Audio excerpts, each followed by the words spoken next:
On. Okay, so welcome to our meeting today. We've got a relatively light agenda.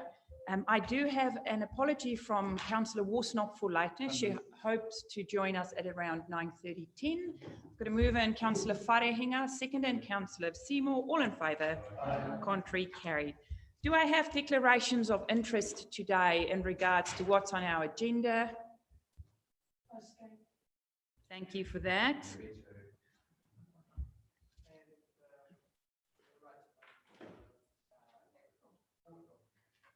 Okay. So just make sure when we get to the item that you let Coral know, but there's noting of what you just said. I'm going to ask that everyone go to page 4. We have our minutes. They're moved by Councillor Burdett, seconded by Councillor Sheldrake. Any questions or queries in regards to our minutes? If not, I'll put it to the floor. All in favour, contrary carried. Thank you for that. So we all move to page 9, a very exciting project that has been on our books and in front of us for quite some time, the Alfred Skatepark. So I will invite Diane to the front, and Laird, thank you for joining us.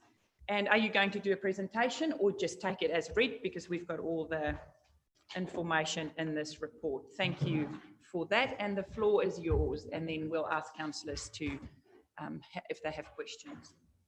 Kia ora, councillors. You'll recall back in August 2019 that there was a paper presented to you to support 40,000 to go towards a concept plan. This paper with the concept plan attached is reported back to you for your information, which will enable the Tairawhiti Adventure Trust to proceed with discussions with funders. Thank you. Thanks for that. So what we are saying today is this is what the Trust have come up with, and they would like to go out to external funders because they're not asking money of council. They would like to approach trusts to get the money and build it on our behalf. Any questions, councillors? Councillor Akuata Brown. Thank you, Diane. Thank you for everyone that has been working steadily in this space. I think the rangatahi of Tairawhiti are very excited. We know that for a long time they've often queried, what about us? As such, I want to thank those that have been in the community space looking after this reserve and all that. My conflict, I guess, is I previously worked for the NGO that has an office space still on the reserve, and I just wanted to ask to that relationship, respectively. I know there's a lease renewal noted in the report with regard to Te Ora Hau, and I just wanted to ask, where does that relationship sit in the wholeness of this concept design? Through you, Your Worship. So the service level agreement with Te Ora Hau is on an annual basis, and so that comes up in June. Laird and his team have regular conversations with Te Ora Hau on service delivery, and they respond monthly with their reports. We don't necessarily predict anything changing at this point, but there are conversations with other interested groups, and we're being really transparent around that, but there's more work to be done, which would be presented back to a future committee. The lease is a separate matter, which was renewed in 2019 and wouldn't come up for renewal in the near future. But obviously, being based at that site, it's a conversation to be had with Te Ora Hau, and we will be doing that going forward. Thank you. I guess I'm wanting to support that. I believe things come for seasons and they happen in space, and it was always really awesome to have a relationship with GDC, with an NGO in a space of our young people. But I see the new concept design actually broadening the scope of community, the whole village raising a child space. So I really support the work that's attending in the future for this particular space. I would like there to be a little bit of kind of narrative, I guess, to the land, and Alfred Cox himself, as to many young people wouldn't know who possibly that person is. So just the narrative and the concept design would be fabulous for our storytelling, etc. Thank you for that. I've got Councillor Seymour and then Councillor Foster. Thank you.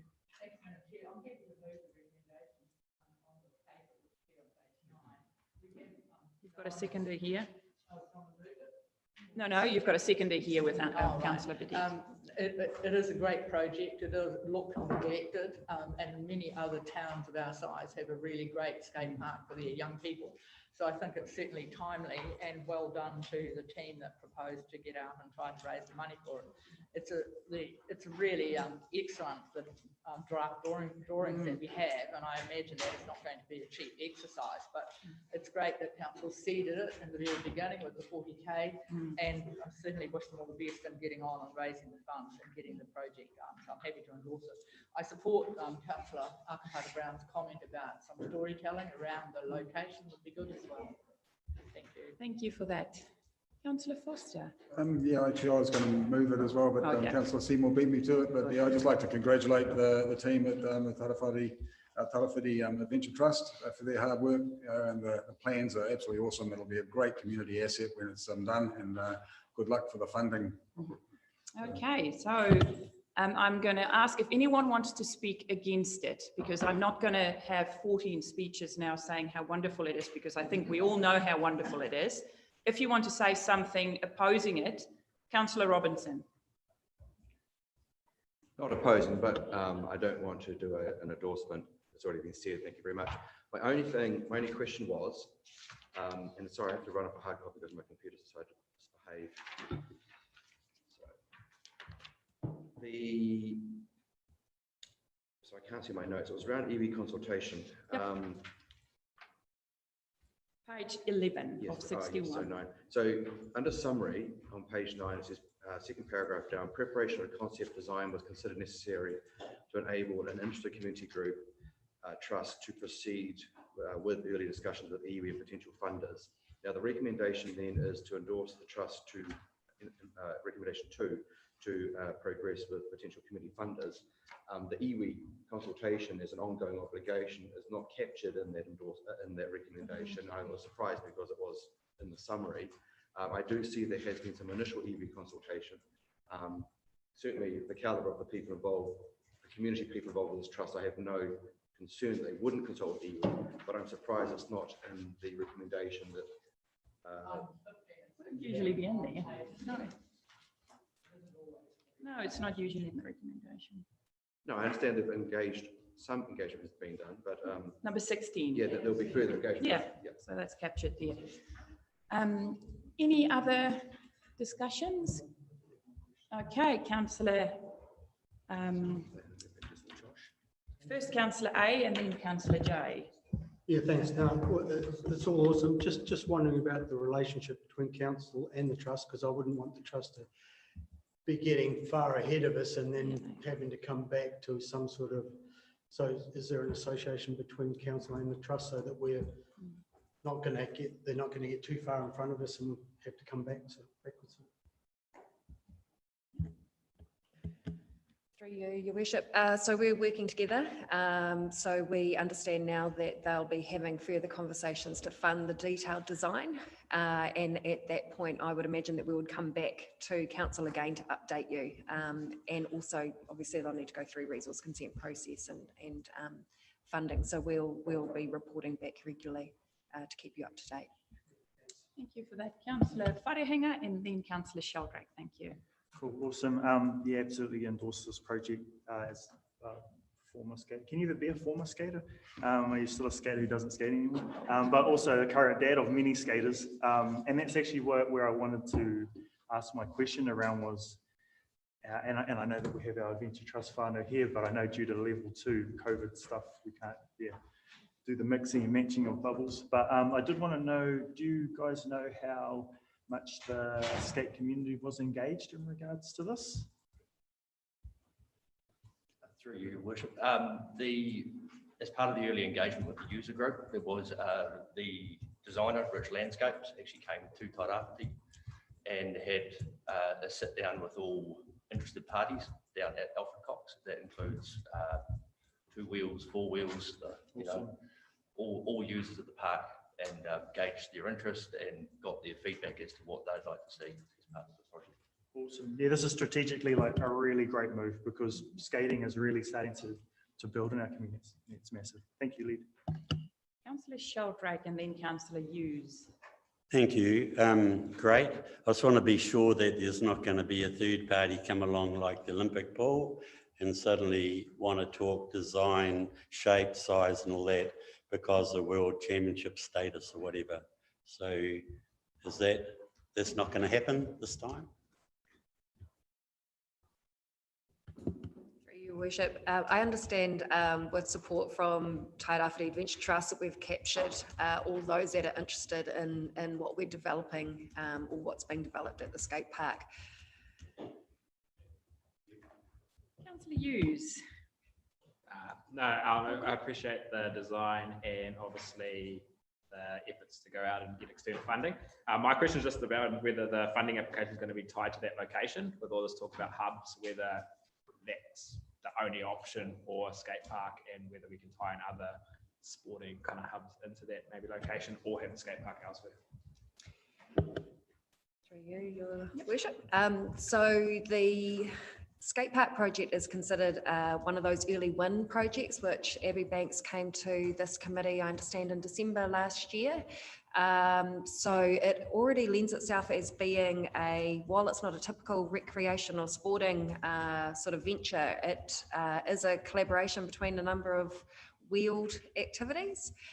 So it already aligns with the principles of the community facilities strategy and those funding principles. And to have a local funder for the project would also contribute to those principles around finding a local share as part of the wider package, which is going to central government. Councillor Dowsing. Thank you. And again, with everyone else's endorsement, great design. What I wanted to know is, I assume council is going to be involved in supporting the resource consent applications, etc., involved in this project. Have we done any groundwork? Do we understand if there's any issues digging in that area yet? Or is that something we're going to enter into before fundraising, so we know if we're going to have challenges? Through your worship. There's currently work is being undertaken in that field, just to ascertain the conditions underground. So we are yet to receive that report, and obviously that will feed into final costings for the total field. Great, yeah, it's just good to cut off those risks. And the other thing I was going to support was that we should, if we're going to go all in and all support a skate park in the centre of our city, we should perhaps consider our bylaws again in the future and remove the access issues of not being able to skate through the main street. So thank you for that. I just want to give a big shout out to Shane Kingsbeer and his team who's at the back. It is wonderful that people in our community mobilise themselves, get a group together, start the design, talk to council early on. You were part of the 2015 long-term plan submission. So I just want to give a big shout out to you and your team. It's wonderful that you come to us with a solution, you come to us with fundraising plans. So all the best. And we will be watching and working alongside you and hopefully see a new development down there very soon. All in favour? Contrary, carried. Thanks a lot. So councillors, thank you, Diane. Thank you, Laird. So we're going to move on to the last paper on our agenda today. And I just want to say thank you to Councillor Seymour for asking some questions yesterday. We could get some information beforehand. So we have our rates remission policies here, and we've got about 17 policies. And from that email that I sent through last night, welcome Councillor Worsnop, you could see that what quantum of money is associated with each of our remissions policies, just to give us a good rounding idea of what we are dealing with. But I'm going to open up for Pauline. You will tell us which, there are only 3 real changes, and then I'll open it to the floor and councillors will be able to ask their questions of you. Thank you, Pauline. Thank you, Your Worship. Yes, I've just got the right page. I haven't got it. Sorry, I flipped it. So this is a culmination, as you know, of what we did with the revenue and financing policy that started 18 months ago. That part of looked at the first part of the section 101 3A, which is how we rate things. The second part of it was to look at, was there any unintended consequences or things that came as a result of setting those that we would want to be actually address in this. And so this is the remission policy that looks at, on principle, you set your rates, but there may have been some things that were exceptions to the norm. And so this is the, if you like, the remissions policy. We review that, and we've had a introduction workshop to it the 1st of October last year, which was going over the policies themselves. And then there was a paper arising from that workshop which said they wanted to look into more details with regards to the UAGC and some of the Maori freehold land remissions. As a part of that, we identified that if we were going to widen the Maori freehold land remissions, we needed to do more work, and there was legislation impending. So we said that that was better to do after that was enacted. The second part of that, when it was looking at extending the remissions on the UAGCs, we said there may have been unintended financial consequences of not actually analysing what that may be and the quantums of that. Effectively, what we have at the moment, the remission policy, is a rules-based as opposed to a principle-based. And we were saying that there were some of the things within that were conflicting each other. But we gave the assurance that as part of this process that we need to review it and to make sure that it is intended, it aligns with the original revenue and financing policy and their principles. But when we came back through that, there were a couple of things, as it said in the report, that has occurred since then. One of them was the intention of COVID, making sure that some of our postponement policies that actually opens it out for commercial entities or anything that is not just residential. And so that you've got that slight change in there. We've made it a little bit simplified, amalgamated the things, and tried to make sure that this is the process. And part of that we will also have on the back end that goes onto the website, making that simpler. The other part, as we identified after the first analysis of the incidence of rates for next year, we said that there was significant changes into some of the areas of the valuations, and that occurred particularly in the horticultural area, and it was also mainly around the kiwi fruit.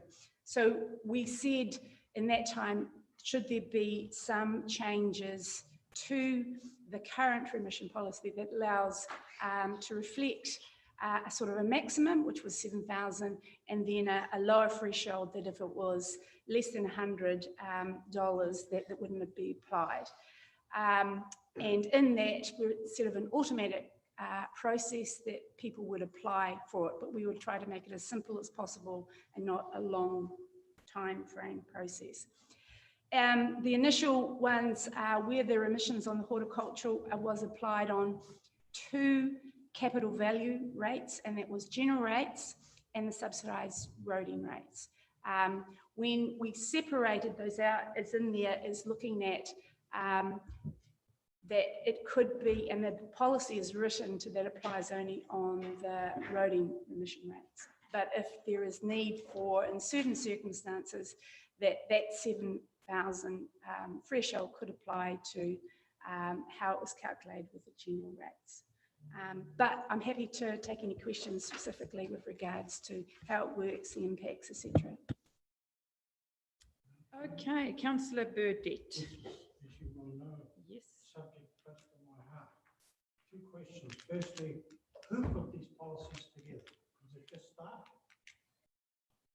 No, so I just go back with regards to it.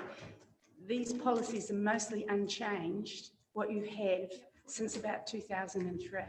So what we said in this is we were amalgamating, making it simplified after we went through the workshop on the 1st of October. And we said at that stage, all this policy was about is to simplify it, change it and identify that there needs to be some more work in 2 of those areas. But basically, the policy has and always has been a direction of councillors. And we do take a look at them every 3 years. Supplementary to that, Madam Chair. In terms of the Maori rates and the policy as it sits here in front of me, who did that? Again, it would have been councillors, yourself included in part of that process when it was there. So each time that those processes, none of these policies can be put into action unless it has been approved by councillors. So those processes would always go to councillors first to actually discuss it. I'm sorry, I'm not sure specifically of the question that you wanted to, that your concerns have. Can I beg your indulgence, Madam Chair? You can beg my indulgence. Thank you. In terms of the Maori land rate one, contiguous properties, uniform annual general charge, 10-year lease, all applicable. Am I right or am I wrong?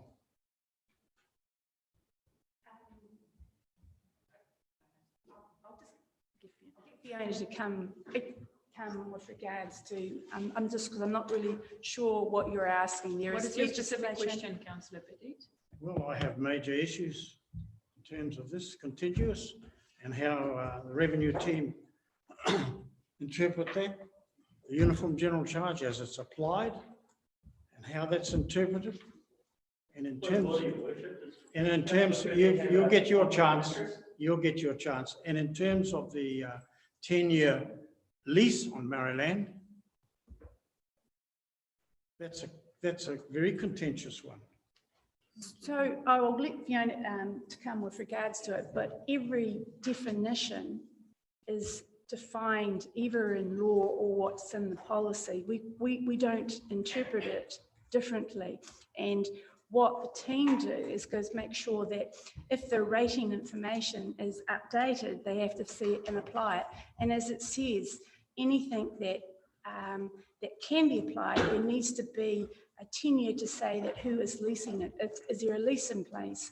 Is there those kind of complex that to show that the associated persons actually rely to the original one rather than it getting further and further away from those that are using the land. So we have to apply those based on those definitions we have. We don't go away from that, and we check that.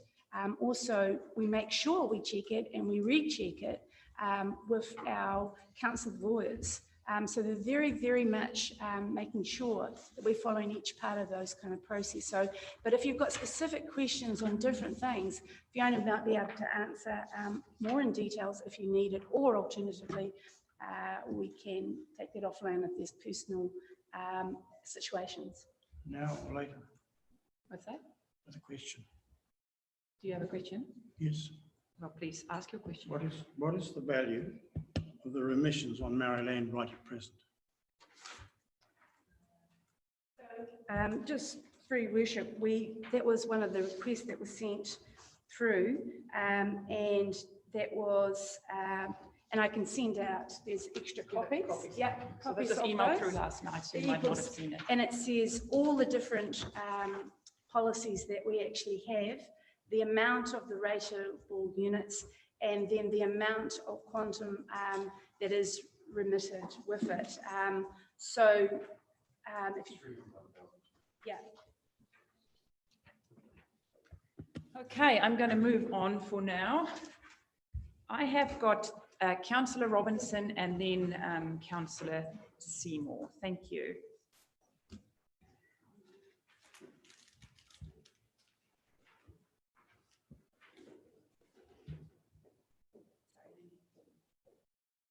My question relates to page 28 of the report. The table on page 28 indicates that the anticipated level of potential remission for horticulture under the recommendation would be 196,276. That's correct, the right-hand column. So not a significant increase from the 159,000 that was paid out more recently. That being the case, I cannot understand, or I cannot identify the rationale for reducing the maximum limit of that remission by 30% over the next 3 years. And I can see some significant pushback from that part of the community, because I would be struggling to defend our position on that part of the policy, because I just can't see a rationale for it now. So I'm just going to bump in there and say it was discussed in detail in one of our workshops. In detail, we had a robust discussion about this. Yeah, but the So rationale will on the you policy. just clarify that? Through your worship, yes, it was brought up as first part of it was a principle in that if you have a rate, it's you have a remission, it's not intended to be a permanent solution to something that might have been from an original rate. And so this was trying to phase it and to recognise that the full effects of the original intention, which was to go to capital value. So there's two options with it, and the reason why it was not to do, and we similarly do that in other principles. So for argument's sake, in previous LTP, there was, in some cases, significant jumps in rates from one year to the next. And then we said we would apply a remitted amount each year until they get the full 100%. And so this was the same kind of the process with this. There is two intentions that you could do, is to say, no, that full amount is not remitted in year 2 and 3, but then you apply a new revenue and financing rate. And so the remission doesn't apply. So that's the kind of options that you have. And the rationale is applied the same as that we have done previously when there is a significant jump from 1 year. And rather than having the full packs, we have it over time that they will see the full impacts of the original rates. Councillor Seymour and then Councillor Dowsing. Thank you. Thank you, Madam Chair. I do think that this is an opportunity for people to raise issues that they might want to change, and that's the whole purpose of it. I don't dispute that. I just raised the fact that it was discussed by all councillors. So I just want to start on page 37, where we talk about policy objectives. And we flagged them under, and I'm particular one I'm talking about is B, under policy objectives, and then it appears against under principles. And while we have that as a policy objective, it is slightly inconsistent with another intent that we have, is to enable landowners, and it comes back to some of what's been raised by Councillor Burdett, to get the best outcome from their land, which is particularly in the case of Maori land. So if funding choices support the outcomes of Tairawhiti 2050, if we interpret that to say we want to achieve all these things and get money in to pay for them, if that's what we mean, if we also want to see that we enable those who need a bit of support to get on with their project, that is not, they're not consistent. So, I mean, I know we've seen this before, and it does say in D under principles. What page are you on, Councillor Seymour? Still on page 37. Item D under principles does say, in collaboration with Maori, funding choices will contribute to enabling the development of Maori land. So I guess it's captured, but it's the very point that we make twice under a policy objective of funding choices to support the outcome. So I just have a bit of an interest in that. With respect to natural heritage on page, item 7 on page 46, it doesn't mention QE2 specifically. It does mention Ngā Whenua Rahui in the for Maori land. And I'm curious to know what other covenant mechanism is this document expected to cover? Because I think it's a lot more helpful to those who read the document if they understand exactly. And there are covenants, but I think they're relatively short term, and we generally require the covenant to be in perpetuity. So, and when I look at this material that we were sent last night, I'm not sure exactly what it's telling me, because at 213, on the top of the second column on what you've just been now provided, it says there's only one rating unit postponed or remitted to $370.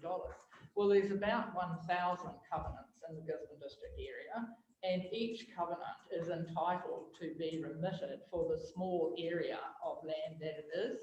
So when Fiona gets a chance to answer my question, she might like to address what exactly that means by only one, because there are, and they're not large areas, so there are more than one QE2 covenant. And I'd just like to know why we don't be a bit more specific under the objectives for natural heritage and cultural heritage, because it's a lot easier for the world at large to actually understand what we're referring to.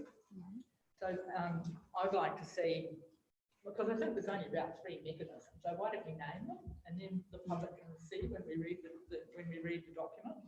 And a couple of pages further over. What page are you on now? I'm now on page 50. Dwellings on rural and commercial property essential to the business. I think we should be a bit more specific and say in the same ownership. That's B under 12.1. And land not contiguous.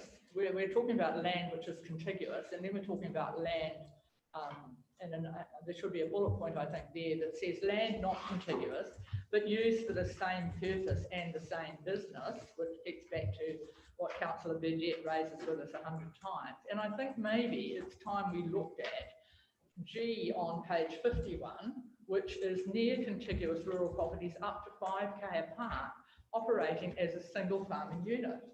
And most of us rural councillors in this room can think of places that are slightly more than 5k's apart. I mean, they would be paying a UAGC on their house if it was on that particular dwelling, unless it was used for the business. But 5k's is not very far. I memean, the Waimae Road, where I live, is 9k's. Plenty of people would be running a property which is the same business that happens to have land here, there, and I think that maybe 5k could be 10k to be a bit more realistic. So can we ask staff where they got those numbers from and then discuss? Good idea. Thank you, Madam Chair. And I think that's all for now. I'll just ask that, I'll answer that, and then I'll pass over to Fiona if there's any unanswered things. So just to recap, this was raised in the workshop that we did on the 1st of October. And the 1st of October... Can I just make that point again? We have lots of workshops, and this is the first time we have the document back to agree what's in it and then recommend it. So it is council. I think Pauline is just saying it was discussed before. But what I was just going to then give sort of background to that was to say that at that stage, and it was asked at that stage, could we look at extending that? And are the things that we've currently got there fair or not fair? And then part of in that workshop was identified that in some areas that it wouldn't be extended to forestry, it wouldn't do horticulture, and there was other thing. So what was coming, we were identifying that there were a number of rules-based that you were applying as opposed to the principle.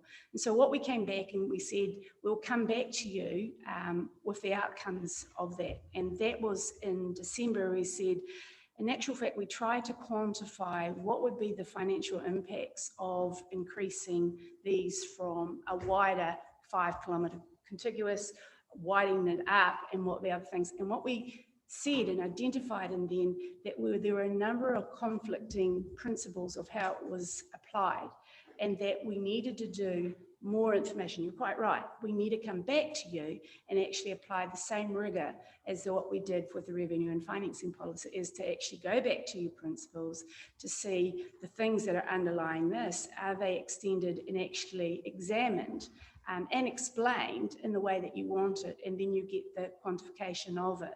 And we gave that commitment that we would need to do that from the 1st of July. So it's not saying that we're not doing it, but we need to do it in more depth than what it currently is, because the risk is that you apply rules-based as opposed to a principle-based, and that means you are patching sort of some of the things as opposed to finding out what is the overall situation that you want to apply for all of the district. So it's not that we're not doing it, that we will do it, and that we said that the full amount of that could not be done in the times for this review, but it will occur. There was the part that you put about the natural heritage, increasing that, take that on board. Why there is only one, and Fiona can answer that, what this is the remissions that apply to us, not that the statutory remissions that are applied and that is applicable on a far wider basis, but this is just the one that has come through under our rules, which is the remissions. It happens automatically for anything that is replied from elsewhere. I just had one supplementary matter too. It's your microphone. It is on. I would like to see, and I think that's what I'm hearing, although it was a very broad answer, that you will put specifically the names of the covenants that need to be, the names of the mechanism that enable people to get a remission under natural health, heritage and culture. Will you put, is that what I think I need to say? We can put it, that this is the link to it. Yeah. Great. Yeah. The Kiwi 2 covenants are non-rateable under the Rating Act at the moment. Yes. We do have we have received in the past some applications for a covenant where it is not a Kiwi 2 or Ngā Whenua Rāhui, and it was a property, a general land property that had an area of Māori land within it that was previously a cultural significant site, and that would mean if we define the actual covenants that we wouldn't be able to include one-off applications like that. But we can put it in if you want. Right, thank you. Well, I just think it would be made clear, and I hear what you're saying around one additional item, which is obviously why there's only one on that list. But when you get to 12.1 and the objectives, I really do think it's should be more clear that dwellings on rural and commercial property essential to the business should say in the same ownership. Because we do send this out to the world at large, and if we make it clear from the beginning, that has to say you. Makes it easy to read. Yes, it makes it clearer. It's a 12.1.b. And I hear what you're saying about the duration of 5 years. So can I ask, Madam Chair, through you, how long will it take to do the review? And is this going to be put in place for 1 year or 3, or what are we talking about? So on page 32 of it. So as we said, there's also dependencies, and the dependencies on with regards to acts before Parliament and making sure that we have incorporated those. The process starts from the 1st of July of what the other things that will take. You will have, I can't give you an answer how long it will take, but it has to be done before the next 3 years review, but we start the process. It has to be done by 3 years. What I may through the chair, through your worship, we can come back with finance and performance with a schedule of the review, so we can plan a rolling review in order of priority that the committee would like us to look at and map that out for you to get some clarity around timeframes. Thank you, thank you. Through you, Madam Chair, we know perfectly well that we approve something here and then it will maybe get a life of its own. So if we can have that report, that would be great. Then the last piece of this, because I did ask yesterday, I did a quick add up only in my head, and that looks like 706,000 total remissions on this piece of paper. What I was really curious about, when we do make extreme financial circumstances hardship, and I don't want to get into anything personal, but you know, how many of those just roughly are per quarter? Like we might say to someone, you can have a quarter of remission, or are they a year? Just so council has an idea, because that's nearly $1 million of rates that we haven't collected. So we've collected it off somebody else. So how many, you know, for what duration are they in effect with, and there will always be people that need to come, and I'm not saying they shouldn't, but just so we get a better understanding, particularly of 2.1 at the top of this page. So just, that's 30,000 for a full year. And there Yes, were yes, I 10. get that, but are the individual cases likely to be, we give a remission for a quarter, you know, the quarter of the rates, or we give a remission for the whole year, just roughly, so we have an understanding. Yeah. It's done on a case-by-case basis and looked at the the personal circumstances.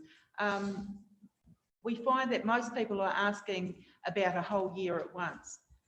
Their situation, they've lost their job, their situation is not likely to change within 3 to 6 months.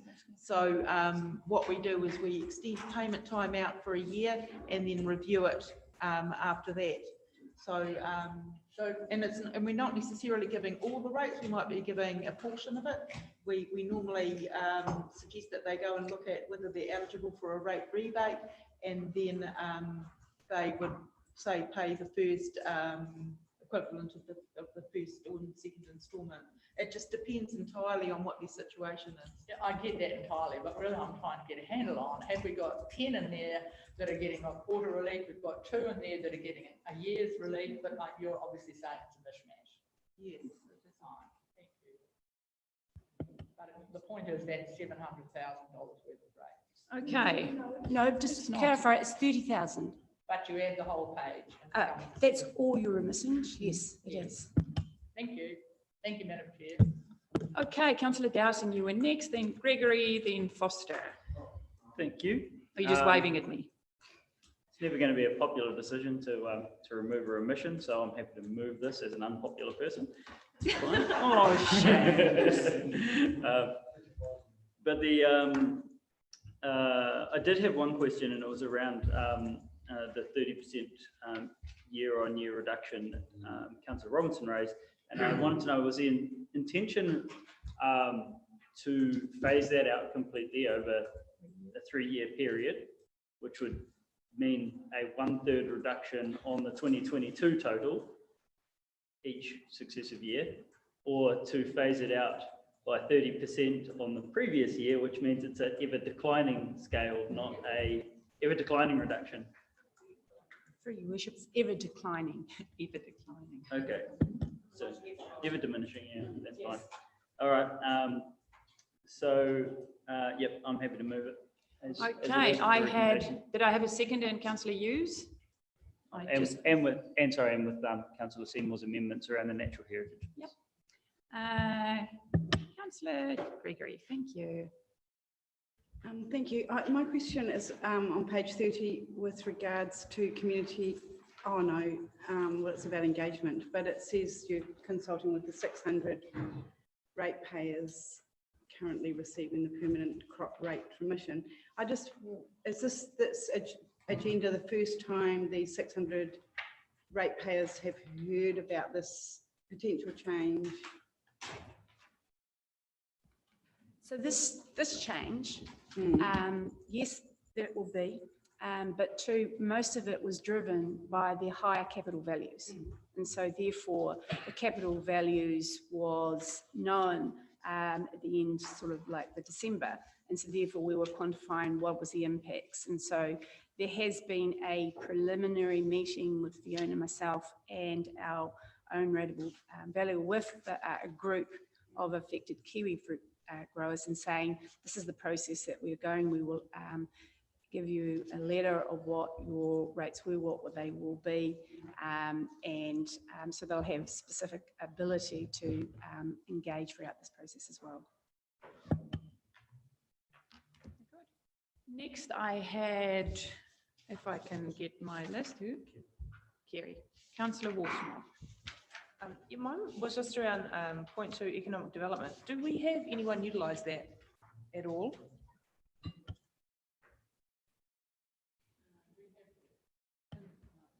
At the moment, it says 0 for that particular purposes, but there are ones that use some remission for the water. Yeah, we have in the past had applications which our council has approved. I can think of probably about 3.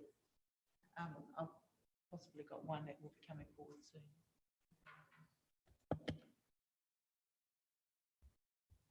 Anyone else? Sandra? Thank you, Your Worship. And I will just reiterate for Carol my conflict of interest in the horticultural rates remissions. My question was around, and it came up on this was really helpful, by the way. Thank you very much for that.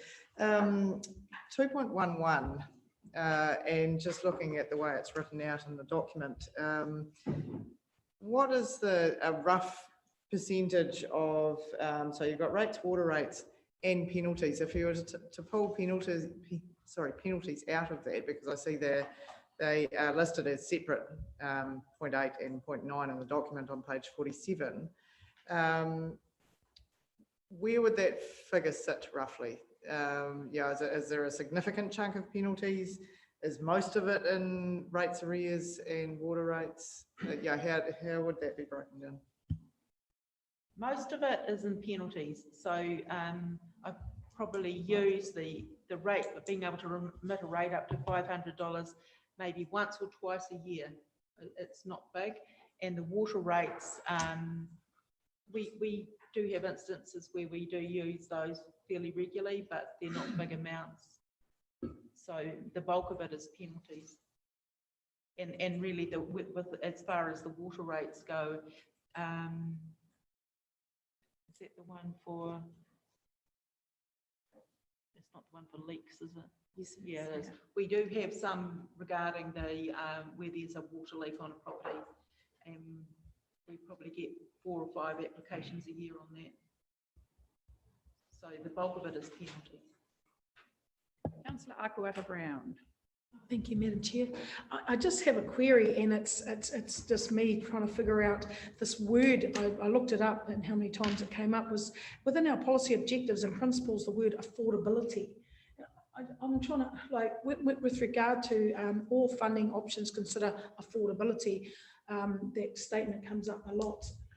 Do we have a matrix for affordability? Like, because I often hear feedback into this space around who's paying the most respectively, and then you look at some of the industry, horticulture, particularly kiwi fruit, and it's $1 billion industry.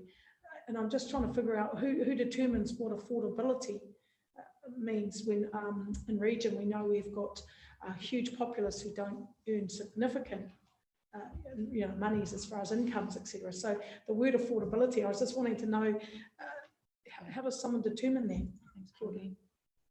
Through worship, it isn't actually defined, so it's a difficult things. However, previous central government reports and reforms, and they brought to the Shane report, where they say as a proxy that if your rates as a percentage of your income is greater than 5%, then that's considered not affordable. So that's the kind of the proxy. And if you, some of the things where we went through the revenue and financing policy, we talked about the affordability, and then was the two issues was the ability to pay, which is what we consider the affordability, and maybe the metrics is what is your income, what is your rates concerned to your income, and a threshold over 5% may be a proxy that that's not affordable. And then the second concept that we talk about is the willingness to pay. And that is, I don't believe, the services approach to what I'm paying for the rate. So those are the two things, but you're quite right, it's not defined, but that's the kind of the proxy that we have been used and overlaying as part of that analysis throughout the district. Thank you, Pauline. For me, I guess I want to know, are we as officers in this space confident that the documents, because in the 8 years I've been here, my head's turned many times regarding rates. It's a blunt tool, we know, and we often debate it out in the public domain with those who understand it, a bit, but do you sense we are getting better at the educational and understanding of its respect to this document going out? You're confident that it covers off and with the added Councillor Semmels mentioned, but you feel confident that this will probably go out to those who will look into it and feedback? For those, as I say, we're trying to, as much as we possibly can with the consultation document, to engage with a lot of the people. When we know people are more impacted than others, we did a lot of significant it's targeting letters to those that were impacted by those changes, so they were aware, and we said, this is what your rates were, this is for this only change, this is the impact. We will probably do the same sort of process of those that are impacted in significant dollars, just to make sure these were the policies that you had and you were aware these are coming up, and this is what is already in there. So will it capture everybody? We're hoping that it does through the communications and the availability. Check out your rates, what it is, and that. Yeah. So am I 100% confident? The process that we've actually gone, I'm saying that it has been fairly robust, probably more robust than we've ever done before. In trying to communicate and to make sure that that messaging and people who are affected are there. But yes. Thank you. And my final question is just that we have reduced the policy number for a couple. Is that going to be a continuing trend to try and mesh them further into less policies, or is it just that we're covering off what's required through the Act? I guess it's not. The intention of the numbers, I wasn't trying to say that we're reducing the availability of remissions. It was trying to make for simplification so people could understand that they don't have to read 24. And so the intention of it, that in substance that the remission is still there, it's just that they don't have to read an awful lot to find out which is applicable to them. And hopefully there's better refinement as we go through, that it makes it easy for people to see what they can and what is available to them, rather than making it more difficult. That's the intention. Councillor Sheldrake. Thank you. I think Pauline just sort of answered what I was going to ask, actually. So it's just around the communication. I see around page 43, 44, talking about must receive advice from approved budget advisory. Well, obviously Moniora is free. But if people have to go to the accountant, there's a cost there. But if in a business would have no doubt projections and their books shaping up. So do you usually land on a good spot with people who come to challenge the system? As far as the financial hardship, we do ask them to go through budget service, and then they provide us with the document that they work through with people. With businesses, we ask them to provide a copy of their financial books from the previous year. So, yeah, we do. So you usually can align with the person, yeah. Okay, thank you. Thank you. I just want to make a comment. Thank you for this. On page 32, where we talk about what is going to happen next, I just want to urge staff, when they go post-July, review Māori land remission policies, to actively involve Councillor Bidette, because even though Councillor Bidette are personally affected by this, I know from going on the radio with him that this is an issue that is of great concern to landowners up the East Coast. So I just want to ask you, when you start with that, to get that knowledge on the ground from Councillor Bidette as well, to make sure that knowledge that he gets from the input, and unfortunately some ear bashings that we receive on the radio, that he can just bring that knowledge to help you shape that policy. Councillor Robinson, one last comment and then we'll move on. Thank you. My computer only saved half my comments. So on page 57, under postponement of rates, 17.2 talks about general conditions and criteria. And then under the ABC, it talks about postponed rates may be registered as a charge by registering a note of charge on a record of title. There's a fee for doing that, and there's a not inconsiderately expensive process involving lawyers or in-house lawyers. The next comment says an annual postponement fee may be required. The fee will be calculated at percentage interest rate and will be used to cover council's administrative and financial costs. Now, the lawyer brain in me says that I could argue my way out of paying the registration fee for the notice charge, because that's not captured in the definition of council's administrative costs. I think you should just do a bit of work to clarify that the registration of the notice of charge will be sheeted back. If it's going to be lodged, it will be sheeted back to the ratepayer, because this is our rule, the policy is our rule, and I don't want someone coming here saying, well, your rule doesn't say I'm liable to pay that. It's not an administrative charge, it's an independent charge, it's a LTO charge. And then on page 58, the non-residential rating units, which is to do with businesses, it sets out the second paragraph, criteria for postponement of rates for non-residential rating units. Now, those criteria, I'm sure, are meant to be in addition to the criteria on the page before, but on the face of it, they say these are the criteria for a business. postponement. Now, they are markedly different, they are markedly less, and they don't incorporate some of the key stuff from the previous page. So might I suggest you put the word additional criteria, and then the first bullet point talks about the applicant must be unable to pay their rates because of business circumstances. The second bullet point talks about them having sourced expired other sources, including a loan from the bank. So clearly it's the business's financial circumstances that we're concerned about, not the business's circumstances. And I wonder if you should insert the word business's financial circumstances as opposed to the business circumstances. I don't know whether we intended it to be that broad, because it would have seemed from the second bullet point we're only focused on the ability to pay the rates. And then those three bullet points are silent as to the period of postponement for a business postponement. Now, they are captured in the criteria, well, they're not actually captured in the criteria above. What it is, a date specified by council, but it's not in those business criteria. So we don't want businesses indefinitely being able to postpone, because our policy actually doesn't say a limit on how long that postponement's for. And on the face of it, that document saying those criteria doesn't actually capture that. I'm sorry to raise it before, but my computer was being a dick and not letting me see my notes. Can you respond to that or incorporate it if it makes sense? Certainly. The terms of the general conditions is to apply generally under this particular policy. So those things that are above it, but we will make sure that it clarify it if it's not intended to, it doesn't make sense at the moment. And originally, so if you have raised it as a point of concern, then maybe it isn't as clear as what we need to. So that can be clarified with regards to it. When it says criteria for business, if I was a business person, I said, well, you've said in your policy that's the criteria A, B, and C, and that's all I'm bound for. That's what it says, criteria for a business one. So just additional criteria would be satisfactory. Yeah, certainly. Thank you. If I have no more questions, I have a mover in Councillor Dowsing, seconder in Councillor Hughes.